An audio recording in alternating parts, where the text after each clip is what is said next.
Hey everyone, welcome back to another Mattel Jurassic World review. Today we're taking a look at the new Legacy Collection Risky Rescue Pack. This is the newest addition to the Legacy Collection. If you're in the US, Legacy Collection is exclusive to Target stores. This set retails for $34.99, and I actually found mine in stores. If you pre-ordered yours, I think it's shipped in the next couple days or so, but every Target I went to this week had a ton of these on the shelves, and same thing with the Hammond Collection, Ray Arnold and Robert Muldoon. I will eventually review those two figures.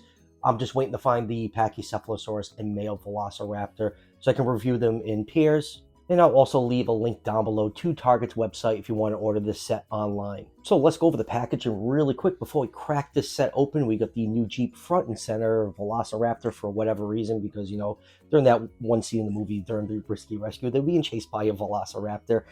We have Ellie Sattler in the raincoat. We got a beautiful picture of Rexy. In the back and right here, we have the utility shed, which looks very, very similar to the San Diego Comic-Con Ray Arnold set. Legacy Collection logo down here. And spinning it around, we have a nice photo of everything you get in this set. Even the utility compartments on the Jeep open up. I think that's really, really cool. So enough about the packaging. Let's crack this set open and take a closer look. But before we throw this up on the turntable, there's some light assembly you need to do. You do get the rear view mirrors on the back of the packaging. It's right next to Ellie. You just need to insert them into the hole right here. Have them plug in, and then you are all set, and your Jeep is fully complete.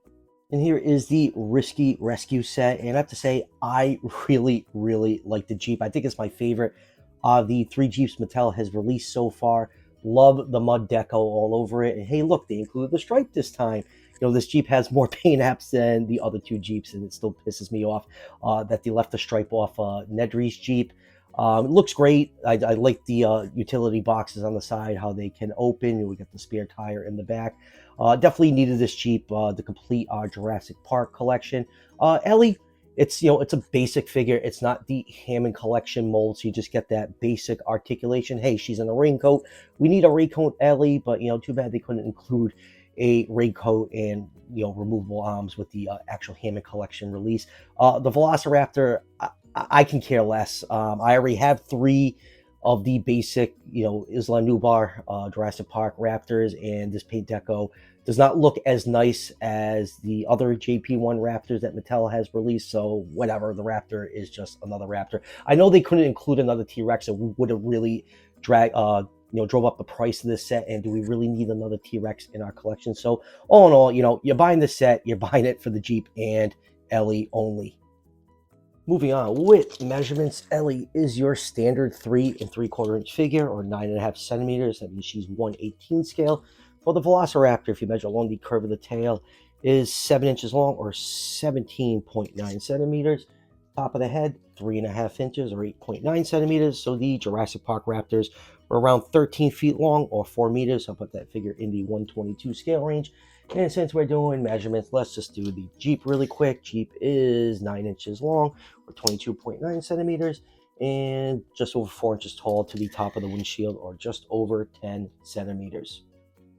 And now let's first take a closer look at Ellie Sattler. She comes in the raincoat. That's another bonus of getting this set. We finally get a raincoat Ellie. Zooming in, she is a basic figure. The raincoat is removable. Now, some people are transferring this over to the Hammond Collection Ellie. Now, these arms aren't removable like the Hammond Collection figures. You will actually have to crack the torso open and destroy the figure to get the arms out. There's a disc around the peg that goes in this. That's why they're not removable. So I see people online, I've heated it up, can't get it out. That's what you gotta do. You have to bust the torso open on her to transfer these parts over to the Hammond Collection. I just kind of wish Mattel would just give us Hammond Collection figures in the Legacy Collection, because Hammond Collection is technically exclusive in store to Target. So and same thing with the Legacy Collection. So just give us Hammond Collection figures in future Legacy Collection releases. You can see on the inside her pink shirt and blue shirt are painted on.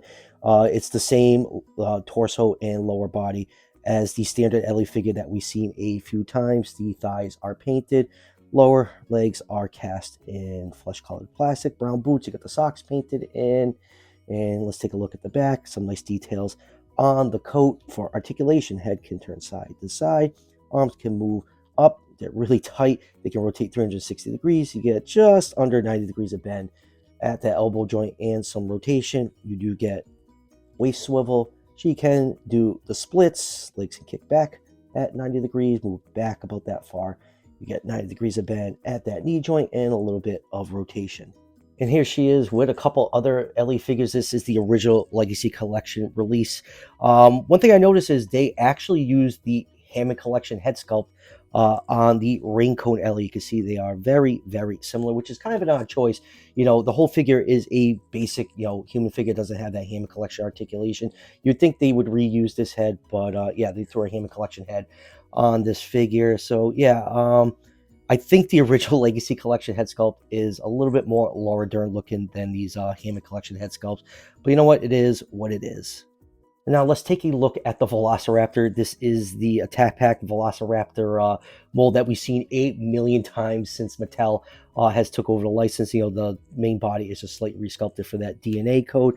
So let's take a look at the head. Eyes are painted green with that is not a black pupil. That is just the brown plastic underneath showing through. I hate when Mattel does that. You got some dark brown markings along the top of the head and along the body, stops at the tail. Pretty typical for a basic Velociraptor release. Teeth are painted off white color, blah, blah, blah. They're pink on the inside. Hand claws aren't painted in. Toe claws aren't painted in. And no paint on the tail.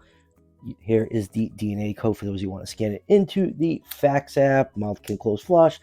Can open. Arms can move backwards and forwards. Hind legs, same thing. Backwards and forwards and completely pointless. Doesn't even have tail rotation. Nope. Feels like mine is glued into place. So whatever on that. And now for some comparisons. Here is one of the Legacy Collection Velociraptors. I think this is the one that came with the kitchen set, and it's all warped from sitting in my bin.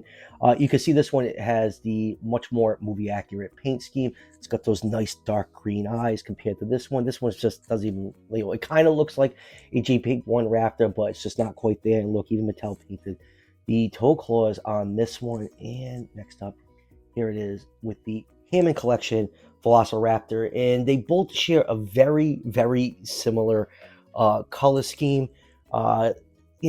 Like I said earlier, if Mattel's going to do the Legacy Collection with Target, maybe incorporate some Hammond Collection. It would have been great if the Velociraptor that came to the set was this Hammond Collection Velociraptor. This one's not in production anymore. It would have been really nice to get another Hammond Collection Raptor for our collection, especially for new collectors coming onto the scene. This figure is kind of tough to find right now. Like I said, it's on production, so it would be kind of cool if they included it with this Jeep set. Maybe somewhere down the line we'll get some Hammond Collection humans and dinosaurs included with these Legacy Collection releases. And now let's take a look at the Jeep. Really love this Jeep. It's my favorite out of the 3 Mattel has released so far. Has excellent rolling action with those 4 tires. And let's pull in closer and take a look at some of the details on it. You got the Jurassic Park logo. This is just a decal right here. I'm not a fan of them using the decals because over time these things do wear out and peel off. Just wish it was like tempographed onto the actual door. It is Jeep number 10. You got the Jeep logo right here. So this is officially licensed Jeep vehicle. You got all this beautiful mud detail all over the Jeep, and I think that is an awesome touch. We got the stripe right here, which is always a big deal. Looking at the interior, very nicely done. We even have a wooden storage box in the middle for Ian Malcolm to sit his butt on. Steering wheel does not rotate. You have some nicely detailed seats. You got a stick shift down there. The windshield is done in clear plastic. And then going over here, let's take a look at these storage boxes. They do open up. That could be a good little spot to hold all those extra hands and heads that come with your Hammond Collection human figures. And on the back right here, we do have the spare tire, the Jurassic Park license plate. The lights are just decals. And then going over here are the rear view mirrors. They have a decal on there to give it that reflective look. And then looking at the Jeep from the front, we got JP10. Same thing. Headlights are a decal. Another license plate right here. And the underneath of the vehicle has some nice details on it. So all in all, a really cool Jeep. Really, really like this one. And let's compare it to Mattel's other Jeeps. This is the original Legacy Collection Jeep. This one actually had a working winch on it. This one sat in the shelves forever when I started collecting. I just didn't pick it up, and then one day it was gone. So thankfully, a buddy of mine tracked this down for me a few months ago. Thanks again, Scott, for that one. I was really pissed that I missed this one. And here is Dennis Nedry's Jeep right here, and you can see it's missing the stripe right here. That's still an unforgivable sin from Mattel. And lastly, here it is with the Jungle Explorer. I wonder if we're ever going to get Explorer number 5. Maybe that'll be a future Legacy Collection release. And let's just do a couple quick comparisons. Here it is with the Hammond Collection Gallimimus. Next up is the Triceratops, and next here it is with the Dilophosaurus, and let's just do the Velociraptor just one more time, the Hammond Collection Raptor, that is. And lastly, here it is with the Hammond Collection T-Rex. Mattel has been going really hard to complete all the dinosaurs from Jurassic Park. I think someone leaked a listing that we are getting a Hammond Collection Brachiosaurus, and really I think the only other dinosaur we need from JP1 is the green Parasaurolophus that you saw for like a half a second at the beginning of the movie. Maybe they'll just repaint the original Hammond Collection Parasaurolophus, and we'll have our JP dinosaur collection complete. So final thoughts on the Risky Rescue Pack. I quite like this set, for 35 bucks. I get the Jeep from the T-Rex chase, Raincoat Ellie, the Velociraptor I can really give two craps about. So yeah, all in all, a decent set. Like I said earlier, I just wish they incorporated, Ellie as a Hammond Collection figure, and even the Velociraptor. I think a lot of people really would have liked that, because some people would love to have multiples of that figure in their collection. But all around, a decent Legacy Collection release. And like I said at the beginning of the review, I actually found my in-store at Target. People find them right now all over the country. I'm sure this will be clogging the shelves for the next couple months. You can also order it online. That link to Target is down below in the description. So that will do it for the review. I definitely have to get off my ass and do my top 10 Mattel figures of 2022 and regular dinosaur figures of 2022. I took a couple week break not too long ago, so I have to get on track with these reviews. The rest of the Beasts of Mesozoic Wave 1 Tyrannosaurs are also shipping, I think, by the end of this week. So be on the lookout for those reviews. And as always, if you're enjoying the content on this channel, show your support by hitting that subscription button just below the video. Each subscription helps out the channel tremendously, and it's greatly appreciated. And I'll see you guys for the next one.